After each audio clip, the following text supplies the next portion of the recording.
All right, welcome to the Basic Rescue Honor. This will be one of the honors. We will be completing the in-person requirements at our wilderness camp. And it's one of the honors that is required, I believe, either companion or explorer. Let's continue. So question number 1 is asking us, what is the definition of an emergency rescue? We know that a rescue is the act of removing an individual who might be injured or is in immediate danger. Because if he's not removed from that situation, this means that the circumstances can be worsened and they can put the rescuer in danger, right? There are many emergency rescues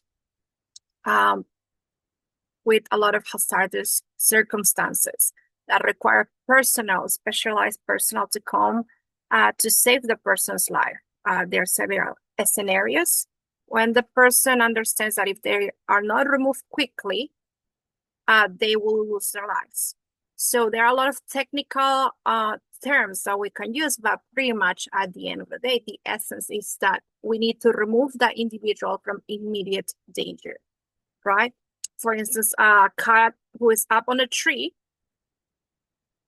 who is not injured, right? And it's not going to be the same as a person stuck in a crash car.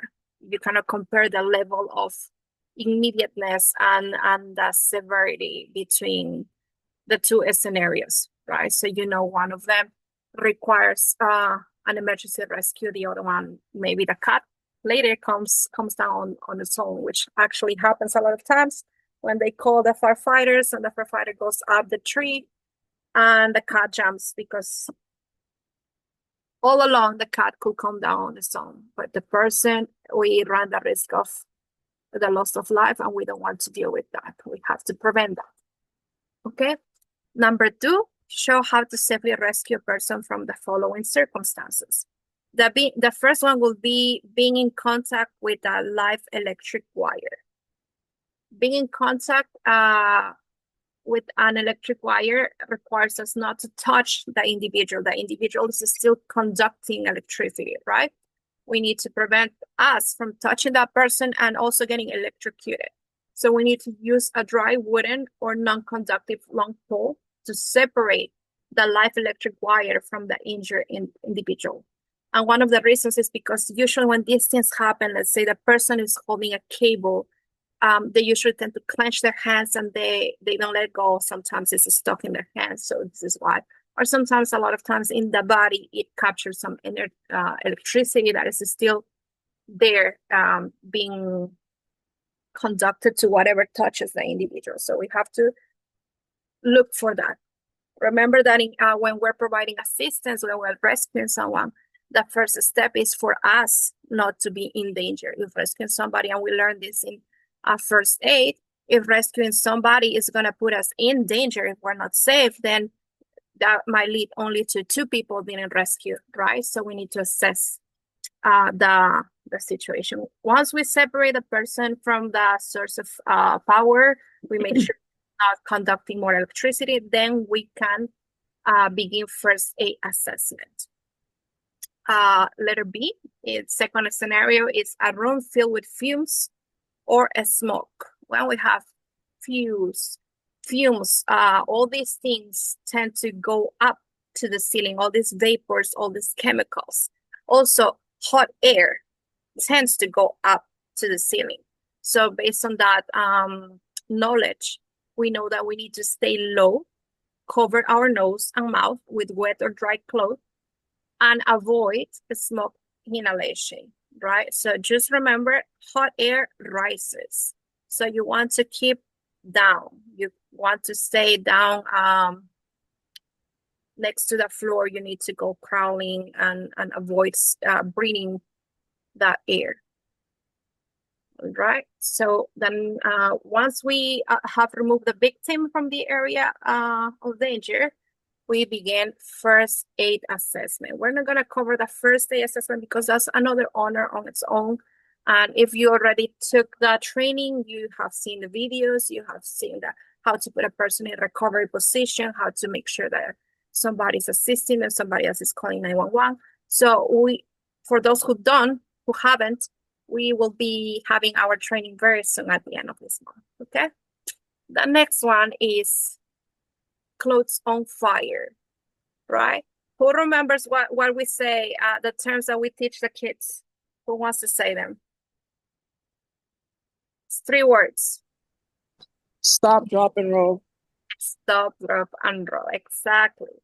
So we need to smother the flames, right? If somebody, let's say, forgot to do the smoke, drop and stop, drop, and roll, to get something that will, what is that? Take away the oxygen resource, because fire, to keep going, it needs fuel and it needs oxygen. So by us coming with a blanket or a heavy coat and putting it on top and smothering, we're cutting the oxygen supply. And as the victim rolls, or we have them roll on the ground, that's going to smother the flames. And then we begin administering first aid. As you see, the first one is remove them from the situation they are in, and then provide first aid assistance. All right, so that covers this part.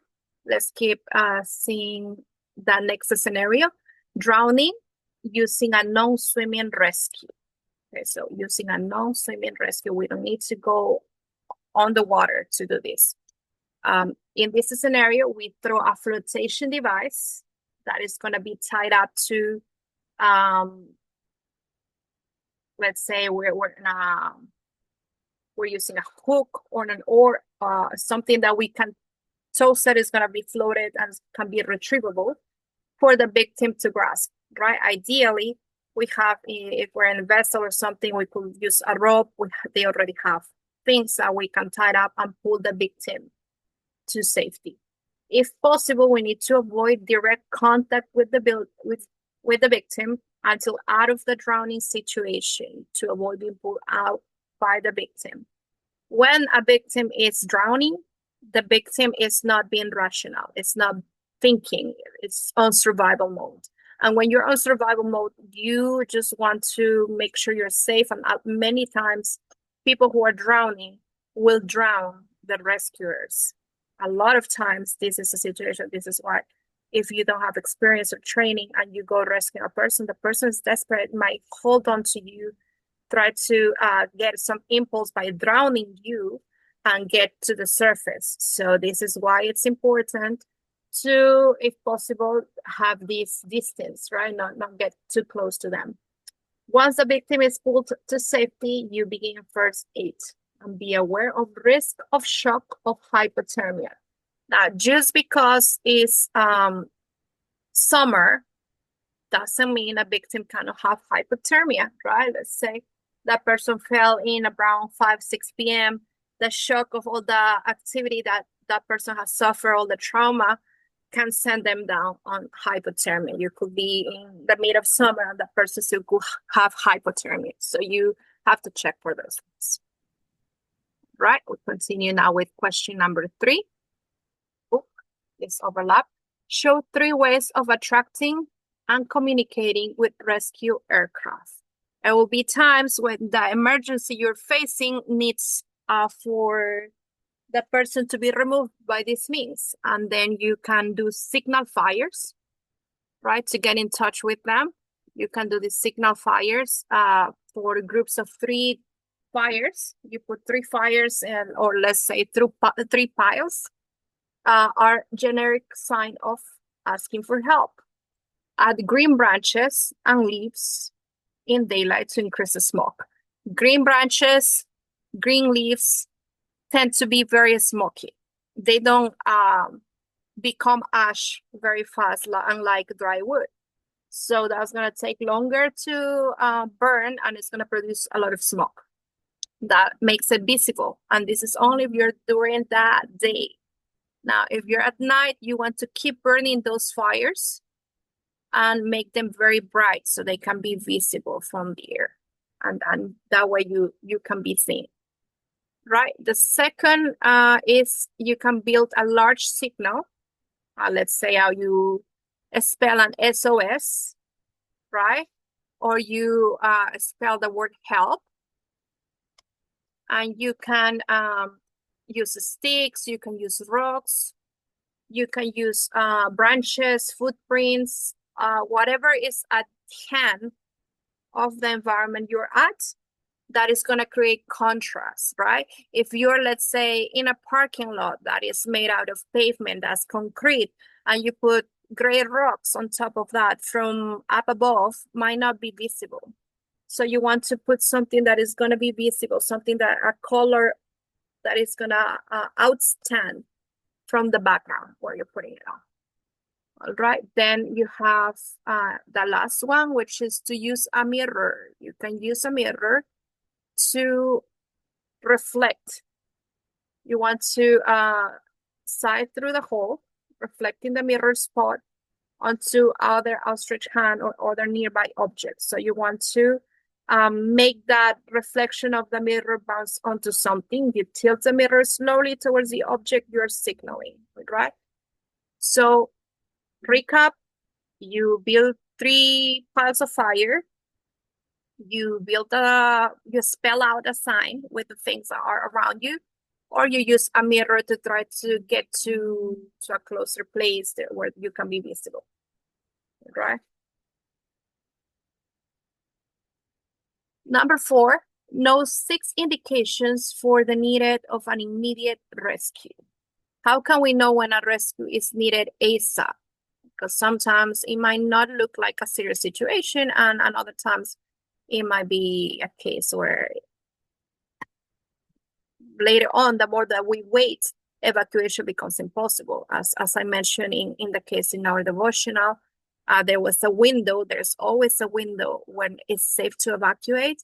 And then once you miss that window, you just need to look for shelter in place, right? So the first one is if there is lack of oxygen, if there's fire, lack of oxygen, there's poisonous fumes such as smoke, gas, right? There is a risk of explosion, or the structure is unstable. You want to make sure you remove them. If the victim is receiving or having just received an electric shock and the victim is not breathing, right? If the victim is not able to breathe, they need to be evacuated. They need to be rescued. If the victim is unconscious, if the victim is experiencing heavy bleeding, if the victim is poisoned, or the victim is without pulse. So again, in the first case, the person for different reasons cannot breathe.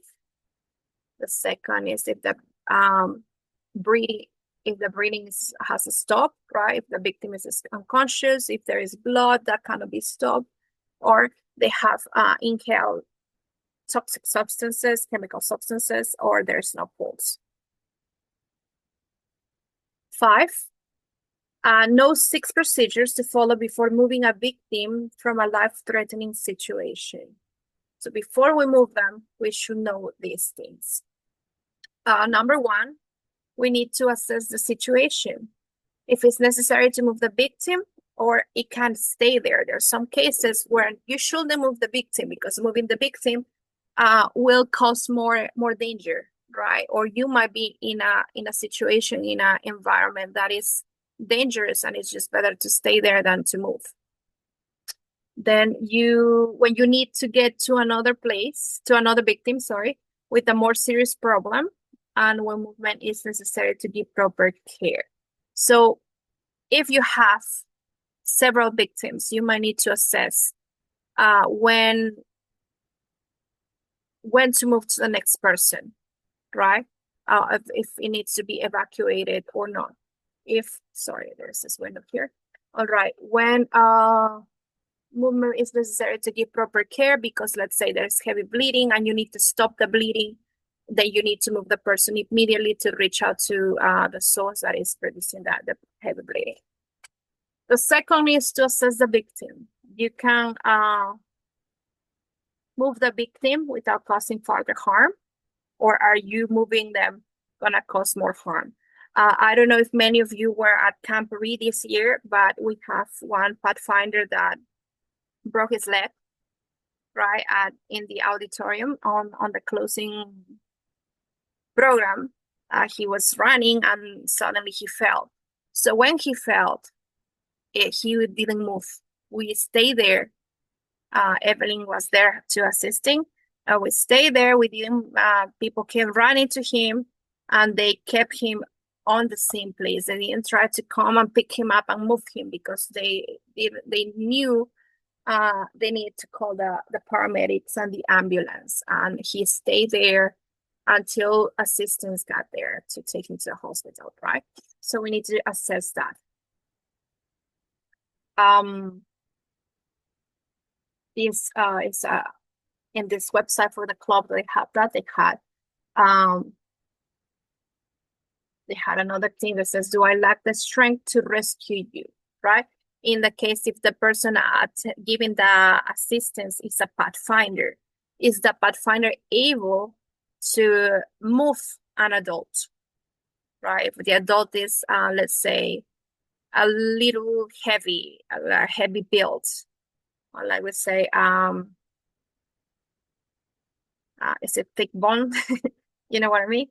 Maybe the pathfinder wants to help and moves this person, and on the way of doing that, he injures himself, right? So they have to be able to assess. And without going that far, let's say a person with a smaller frame wants to move a person with a larger frame. That's it. You need to assess that. Can the victim be moved without putting the rescue in undue danger, right?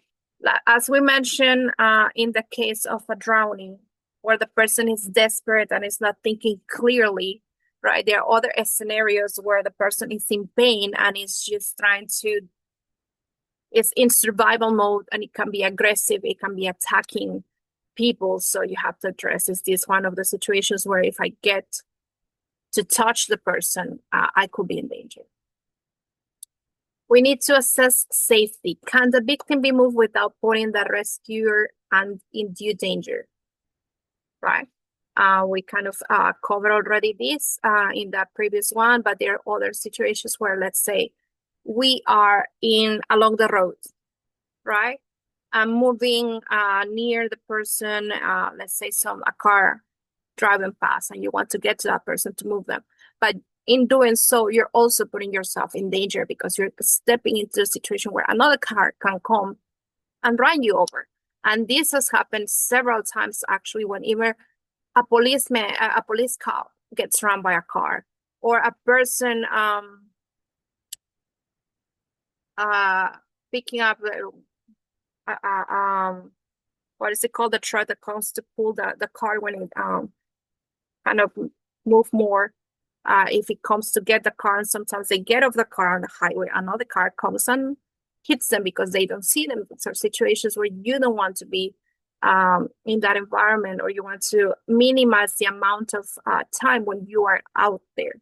So we need to assess the safety around the perimeter where the victim is. You need to assess your ability, okay?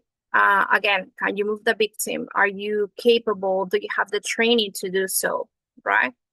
Assess the path, know where to move the victim and the best path to get there, right? It's not just a matter of like, oh, let me go grab him.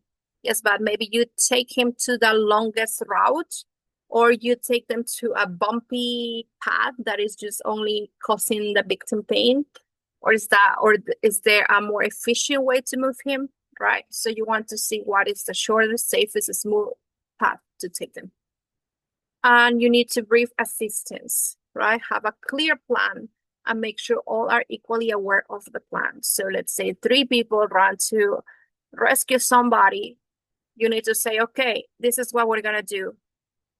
We are gonna, let's say in the case of Roberto, the pathfinder that got injured. Okay, we're not gonna move Roberto. Evelyn, you go call 911. Let's say Ruth, you go get some ice. Calvin, let's find out what club he belongs to and go get contact somebody, an adult that is gonna be from his club that can come and be present, right? Christiana, go contact Pastor Schaffenberg. We have a situation here that involves Adventist risk management, right? So we need to have on our plan a new form. Okay, after that, we're calling the emergency, we're calling the ambulance, we're gonna wait here. Do we have the documents? Where's the medical form? This and that. So everybody is doing something and everybody's informed of what is the process. If you don't inform, then a lot of people start doing the same thing. 5 people run to get ice, and at the end, nobody called 911 because everybody was getting ice. Or you go to get the parents and nobody has gotten the ice, or nobody has called 911. Nobody has notified. So when you are clear, say, okay, these are the steps, 1, 2, 3, you do this, that. And doesn't mean that you have to have a staff meeting that is going to be 10 minutes long, but you distribute and you say, first assess, then call 911, then then contact the people here at camp, right? So you need to have the plan, and the plan needs to be clear to those who are assisting you. All right, no 5 principles. 1 second. Do we have any questions so far? While I fix that letter that is too big. It is very important to know these steps, because when you know what to do and the emergency occurs, that's when you at the beginning might go on pilot mode, like automatic mode, and you are going by what you already know. You already kind of know what is the protocol to follow. But if you never even thought about it, that is when sometimes we're hesitant of what is the step to take.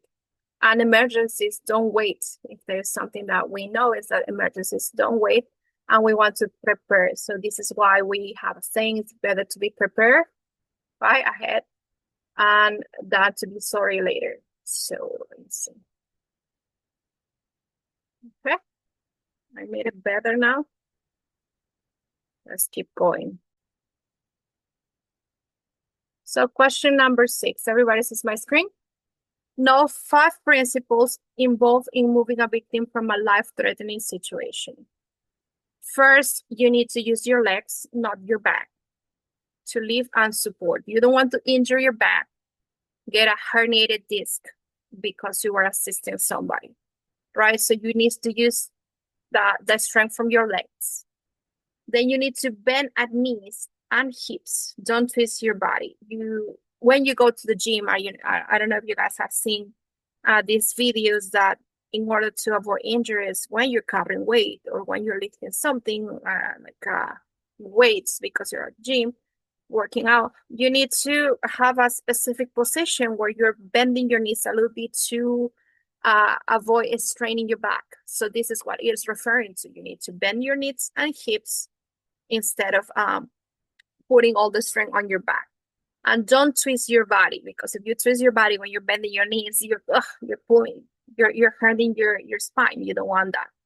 All right. Walk in a forward direction if possible. If you can avoid going around, making circles, try to go straight if possible, with small deliberate steps. Don't try to pick up the person and carry, right? You might need to take very close steps.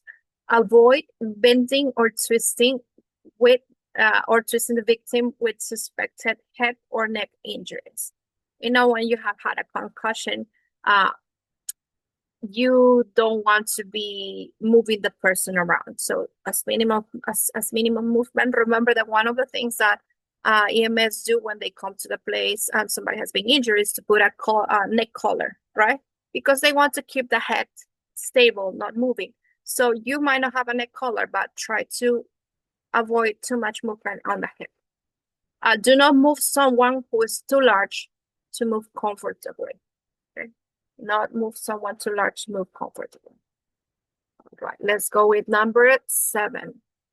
Know the proper ways to help a victim without assistance in the following scenarios: pulling the victim, lifting the victim, and assisting the victim in walking. Now, In this case, we're going to be doing at our wilderness camp where we can practice one-on-one. Right now, I only see you through a screen, but at our wilderness camp, those going, we're going to have the opportunity to practice with instructor Duffy, who will be teaching us how to do these three scenarios. But for those who are not going, let me give you a brief description, right? When you're pulling the victim, you want to make sure that the shoulder drag is accomplished by placing the victim in a supine position. Now, if you remember our trainings during first day, they taught us what was the supine position. And this is pretty much laying someone on their back. Okay, that's called the supine position. And you grasp the clothing behind his shoulders and you drag him on the desired location. So you are laying down the clothes, putting the person on their back, and you're dragging the clothes. And the clothes are kind of like serving you as the tool to pull the person. Okay. Then you have the blanket drag. Again, this is a drag that we will be practicing at camp. And those who were with us last year, you guys actually saw us practicing and demonstrating, right? And this is when we place the person, again, in the supine position on their back, on the blanket, and we pull the blanket along the floor.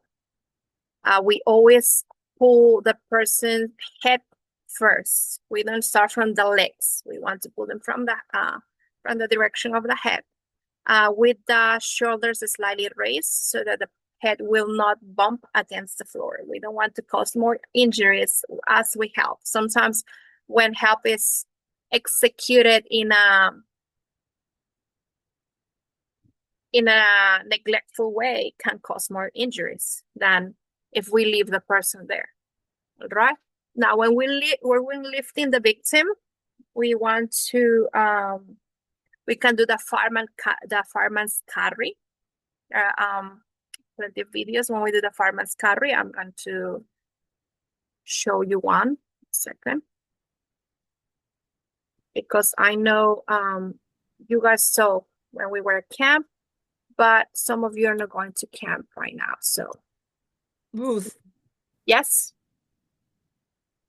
you move a victim, you move a victim when it's really necessary to remove a victim from where they're at. Other Yes, than that, you don't move them out the way. Unless correct. it's a danger zone, like water's coming, there's a fire, something else, then you remove them from where they're at. Other than that, you do not try to move a victim too far. Correct. And we cover this when it's necessary. No sick situations that need immediate rescue. And that was one of the things that That's the word I was looking for. It didn't come out. we already but thank you for reminding us that, Evelyn.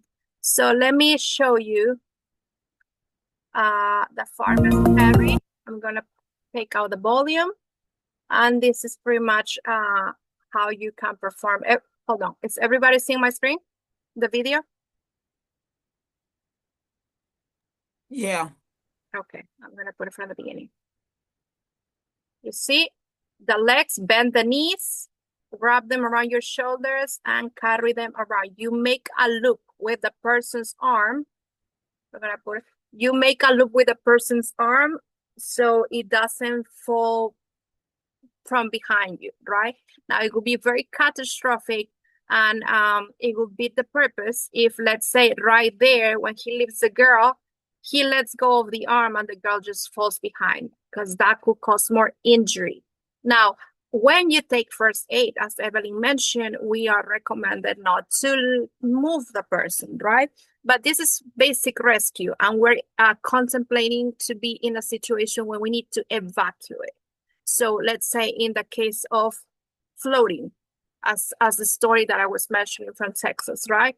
Somebody gets injured when we're running or something and is unconscious, and we know we need to leave that place. We need to get to a safe place. There is no time for ambulance to come. There is nobody coming. There is no time left to lose. So we need to evacuate. And this will be one of the cases when you need to pick up the person and you need to get moving. So again, look at how you bend the knees. And this should be something that we keep in our minds at all times when we're picking up something that is heavy. And you know, if you're in the Pathfinder Club, when it comes to camp seasoning, everybody's picking up something heavy. It can be from picking up a tent to picking up a pack of bottles of water, to be picking up the groceries or your own luggage. Now, when we're going to a camp, you're going to be carrying your luggage from the parking lot to our campsite. Always remember, when you're lifting up something from the floor and you're getting down, please bend your knees. Your spine is going to thank you in the long term. All right, so let's finish this video one more time. He pulls the arms around the other shoulder, secures the leg with one arm, closes the loop, and gets her out to safety. All right, so that's one of the lifts or carries. There is many of them that you can do, but this is one of them. Not all of us are going to be able to do that. Now, if the person we're trying to carry is heavier than us, right? This is what we were assessing. Are you capable of carrying this person's weight? Because there are different type of carries also. Now, this is the most direct one, let's put it, but there are other types of carry.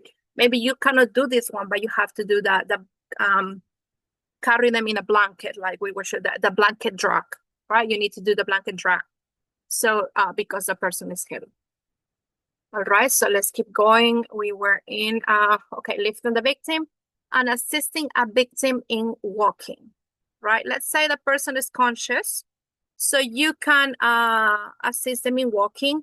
You put their arms over your shoulder. This is pretty much straightforward, right? You put their arms over your shoulder and you can help this person as additional support so they can maybe have little steps, give little steps or hop if needed to be, right? And they can eventually get out to a safe place. And remember what Evelyn said, these are extreme cases, because if it's something that you can just stay there and wait until the medical personnel arrives and assesses the injuries, then that's perfect. But if you are in a scenario where you need to evacuate because an emergency, like the definition was saying at the beginning, they're in immediate danger and need to be removed from that place where they are, because that not moving them will be resulting probably in more injury or in the loss of life, then we need to put all these things into practice, right? Question number 8. Know the proper way to help a victim with assistance in the following: a chair carry, fore and after carry, 200 and 400 seats, blanket carry, 3-man hammock carry with victim in supine and prone positions, 3 or 4-man lift, 6-man lift and carry. So these are things that imagine it like setups or combinations of things that you do in order to rescue somebody. We cannot do them all over Zoom, but for those coming to the camp, we will be able to do them in person. I cannot show you 7 videos independently for this because it will extend very long. But what we can do is you can Google them. You can see on your own. I'm going to try to get photos for all of these ones when I add it to the Google Classroom, and you can look at them. And the important thing is not only looking at the video, but if you can practice at home. Let's say you can practice with the blanket carry. This is an easy one, right? Because this will be one that you could do at your club when you're teaching this honor. You can have the pathfinder, you can bring the blanket, and you can have the pathfinders take turns putting the person in the supine position. One pathfinder is laying down, the other one is carrying it, right? You can, if they're light enough, you can have the lightest pathfinder being the injured person and have everybody else practice the fireman's carry, right? So these are things that you want to take a look into. Now, some of them require a lot of strength and be in good shape. So if you see that there's danger of injury while practicing it, don't do it. Just show a video in your class to your pathfinders and save injury, because remember, we need to keep them safe. If teaching the class is going to end up in injury, we're not doing a good job, right? Question number 9. Know how to properly use a stretcher to carry a victim on a stretcher, and know how to make an improvised litter. All right, so give me 1 second. When we're transporting an injured person, we want to see the litter is carried feet forward, no matter what the injuries are. Now, this is interesting because in the blanket carry, if you remember, we said that we carry the blanket from the head, right, to avoid injuries. But because of the stretcher is designed to have the whole body above the floor, then we can carry the feet first. This will enable the rear bearer to observe the victim for any respiratory obstructions or stop of breathing. Now, you obviously carry stretcher with 2 people, right? Blanket drag or blanket carry, you can do it on the floor on your own, and that's an emergency. But a stretcher, once the stretcher comes, is a more elaborated tool. You need 2 people, right? The standard stretcher should be used whenever possible to transport an injured person. Now, what happens if we don't have a stretcher, right? We can improvise a stretcher from a blanket. We get 2 poles, and we can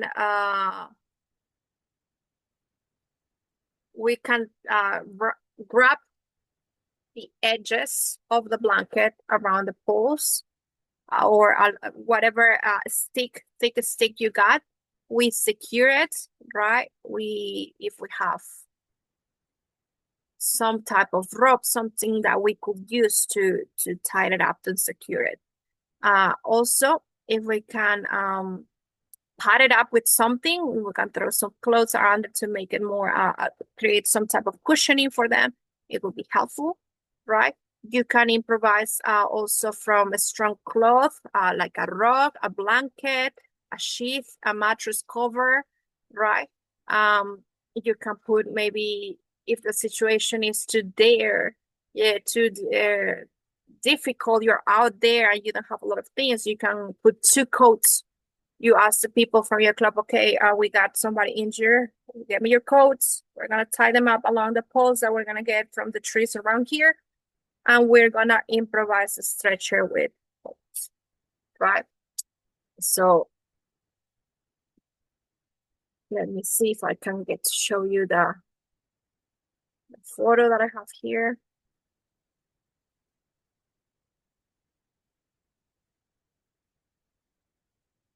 Okay, you see this is from Wiki Pathfinders. You see my screen, right? They put 2 poles in there, they throw the blanket, they roll the edges, and you secure the edges with whatever you got. If you don't have anything, your hands will be the ones securing the pole to the blanket to the pole. But if you can use shoelaces, your neckerchief, belt, or something to allow for further security, you can do that too, right? Here you can also see how they're doing a different, let me see. Let me show you this. This one is if you have a little more experience with your knots, you can see how they use the poles there to do some lashings. You have some square lashings in there. We're gonna be practicing lashings at our camp. They're doing lashings, they're intertwining the rope, and then you also have your stretcher. You can throw a blanket. Remember, we were talking about cushioning it, providing some something to be more comfortable. You can do that with that. So there's many things, and again, time is essential, right? If you have an emergency, maybe doing this type of stretcher is going to take some time. You might, and if it's immediate, you might only have the time to wrap the blanket around like in this case where we have the blanket around with the 2 poles, and that's it because there's no more time. Now let me show you here the case that I was telling you where you can have, where you can have the 2 jackets. So they got 2 jackets. They did the lashings. If you notice in the corner right here, they did a cross lashing, right, to secure the poles, and then they open up the jackets and they button them or zipper, put the zipper up around it, and that is your stretcher, right? We have a more sophisticated one here where you see that they're using straps or well, you will need rope. And again, it comes to that questioning of how much time you have to improvise that. Again, we have another drawing here of the 2 jackets being put together, right? And this is something that should come in hand when we need to be transporting, when we need to have at least the knowledge. We don't want to get into a position where we need to have to use this knowledge, but you never know. It's better to be prepared and be sorry later on. So here they build the frame again with the lashings, and they are throwing a tarp on top of that. You see, you can do it also with the tarp, and they're doing the improvised stretcher, right? Almost there. Question number 10.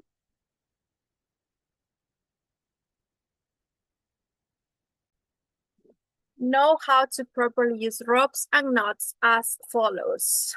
We need to know knots are good for joining 2 ropes together. We, when we're doing the knot tying owner, we learn different knots that can be used for tying 2 ropes together. And this is why when we're learning knots, we just don't learn it just because. It's good to know what is the use for every knot. This is what in the books it tells you to learn 10 knots and know their uses, because a knot is not useful if you only know how to make it, but you don't know what it is good for. And there are specific knots that have a particular use, right?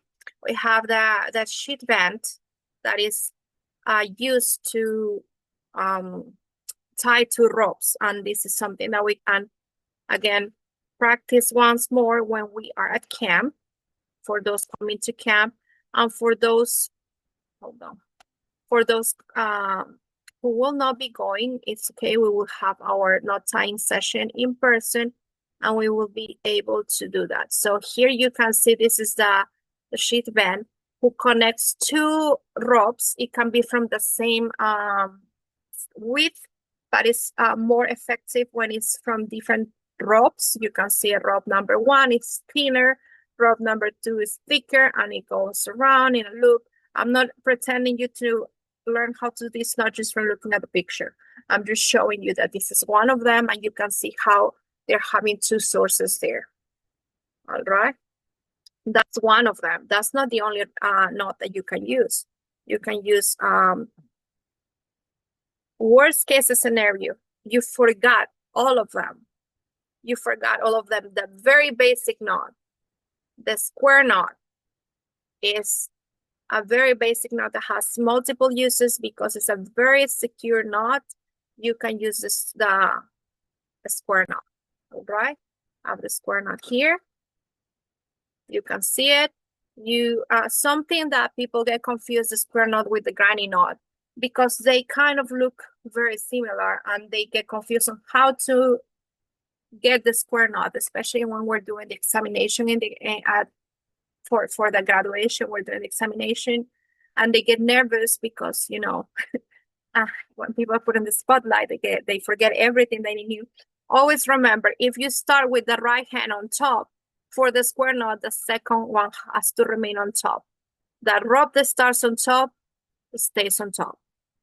That is the trick to get a square knot and not to get it confused with a granny knot. So in this case, for instance, the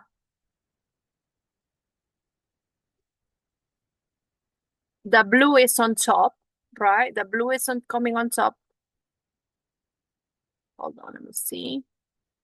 and it should stay on top. If you start with your right hand, the one holding the right hand is on over the rope on the left hand, the next one should also be on top. That is the key. And again, we'll learn more about this when we are in person. The next one is the sturgeon's knot. You can see the sturgeon's knot is very similar to the square knot, but you have some spare loops that you go in, and you have this you have that sturgeon's knot, right? In our list is to know to tie knots that are shortening a rope, right? The most common one for this one is ship shank.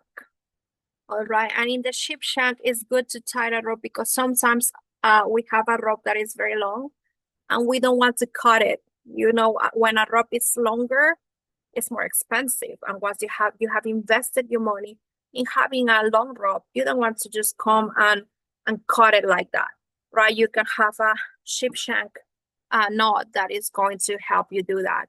Also, let's say you have a rope that has a little piece that is damaged, and you are afraid that if you put pressure on that, it's going to break. This is one of the ones that you can use, and this is how it looks like. I don't expect you to learn how to do it just from looking at the photo, but in this photo I want to see how you see that we kind of hide right in the middle between the two loops. We're hiding the part that will be damaged or the part that we want to shorten. Okay, and then we need to find a knot that is good to tie around a person for a rescue. And I kind of stress enough the importance of this knot because not only will it come in your examination, but is an excellent skill to know in life because you never know when you will need this one. All right, so this is a knot that you're gonna tie around the waist of someone, and it doesn't slide. It stays the same, so it doesn't choke the person. It doesn't tighten the person, right? It stays around the same size that you tied it up. It doesn't shrink. It doesn't extend.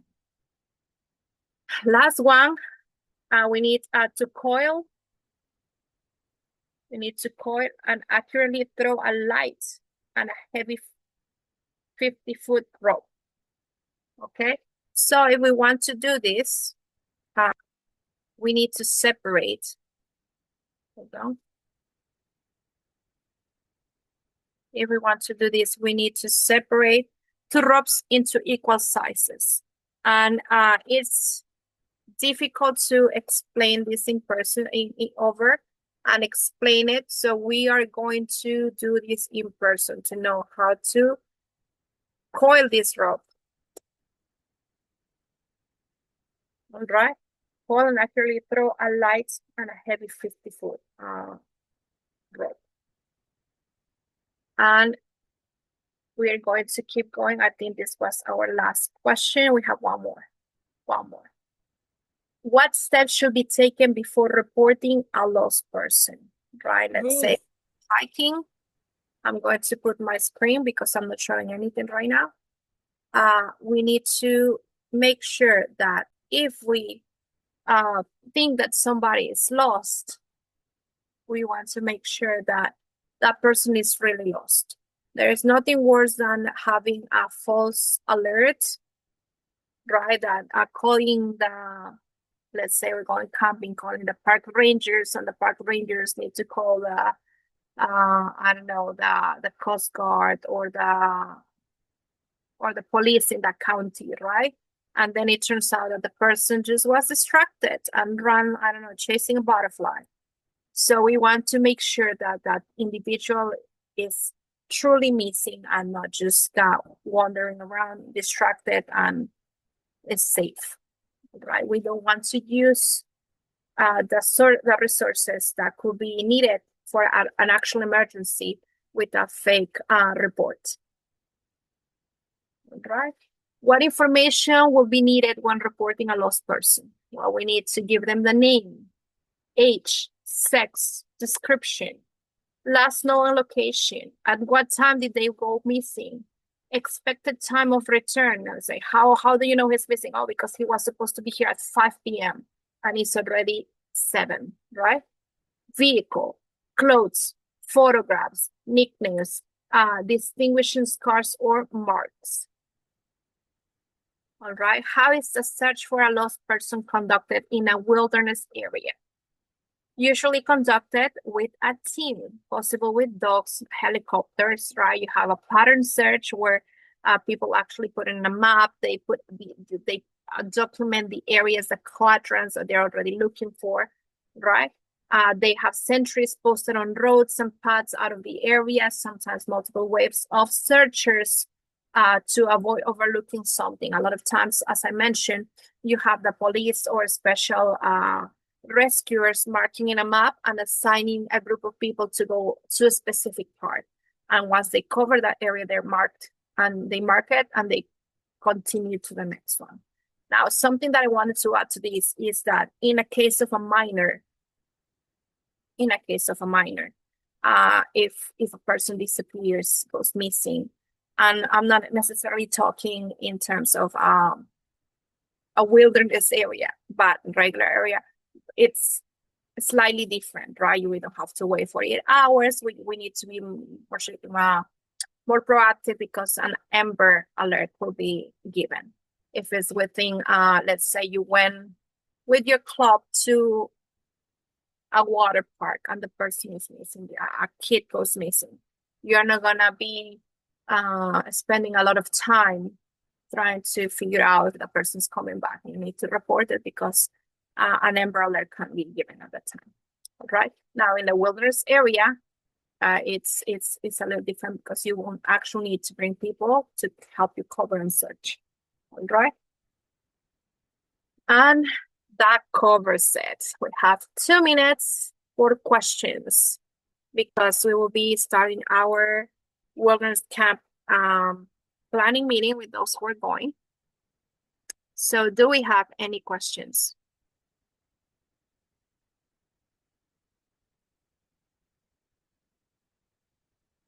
All right. No questions. So I have a question.